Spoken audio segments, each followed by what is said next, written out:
আসসালামু আলাইকুম বন্ধুরা, আপনারা কেমন আছেন? আমি মোহনা আবারও আপনাদের সাথে নিউ ব্লগ শেয়ার করতে চলে এসেছি। বন্ধুরা, আমি এইমাত্র আছি Akkas Ali lake view park, যা চুয়াডাঙ্গা জেলার 10 মাইল বাজার এলাকায় অবস্থিত। এই পার্কটি প্রায় 425 বিঘা জমির উপর তৈরি হয়েছে। এখানে বড় একটি লেক, সুন্দর প্রকৃতি ও পরিবার নিয়ে ঘোরার মতো ভালো একটি পরিবেশ রয়েছে। এখানে প্রবেশ টিকিট মাত্র 60 টাকা। এখানে সকাল 8টা থেকে রাত 8টা পর্যন্ত এই পার্কটি খোলা থাকে। আপনারা চাইলে এখানে পিকনিক করতে পারেন, রেস্টুরেন্টে খেতে পারেন বা কটেজ ভাড়া নিয়ে কিছু সময় কাটাতে পারেন।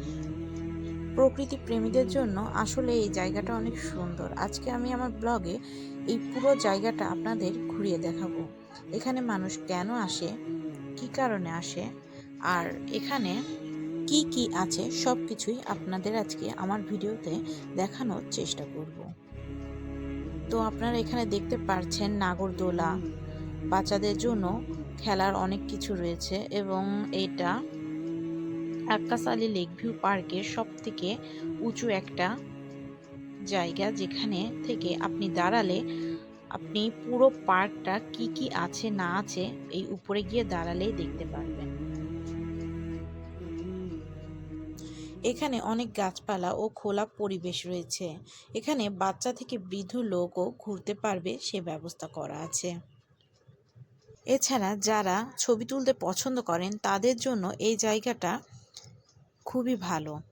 এখানে ছবি ওঠার জন্য অনেক সুন্দর পরিবেশ এবং অনেক সুন্দর স্থান রয়েছে। যারা চুয়াডাঙ্গা জেলায় থাকেন বা এখানে আসতে চান তাদের জন্য এই জায়গাটা হতে পারে অনেক সুন্দর একটি ঘোরার জায়গা। এখানে রেস্টুরেন্ট ও কিছু খাবারের দোকান রয়েছে। ঘুরতে ঘুরতে যদি কারোর ক্ষুধা লেগে যায়, এখানে খাবারের ব্যবস্থাও রয়েছে। বিশেষ করে বিকেলের সময় এখানে খুব সুন্দর পরিবেশ তৈরি হয়। সূর্য যখন লেকের উপরে আলো ফেলে তখন দৃশ্যটা আরো অনেক সুন্দর হয়। তো বন্ধুরা, যারা চুয়াডাঙ্গা জেলায় বা তার আশেপাশের এলাকায় থাকেন তাদের জন্য আক্কাস আলী লেক ভিউ পার্কটা অনেক সুন্দর বিনোদন কেন্দ্র হতে পারে। সুযোগ পেলে অবশ্যই এখানে আসার চেষ্টা করবেন। তো বন্ধুরা, আজকের ট্রাভেল ব্লগে আমি চেষ্টা করেছি আপনাদের আক্কাস আলী লেক ভিউ পার্কটি সম্পূর্ণ ঘুরে দেখানোর।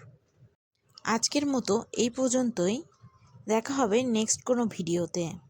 সে পর্যন্ত চোখ রাখুন আমার পেজে। ভিডিওটা কেমন লাগলো অবশ্যই কমেন্ট বক্সে জানাবেন। ভালো লাগলে লাইক, কমেন্ট, শেয়ার দিয়ে পাশে থাকবেন। আল্লাহ হাফেজ।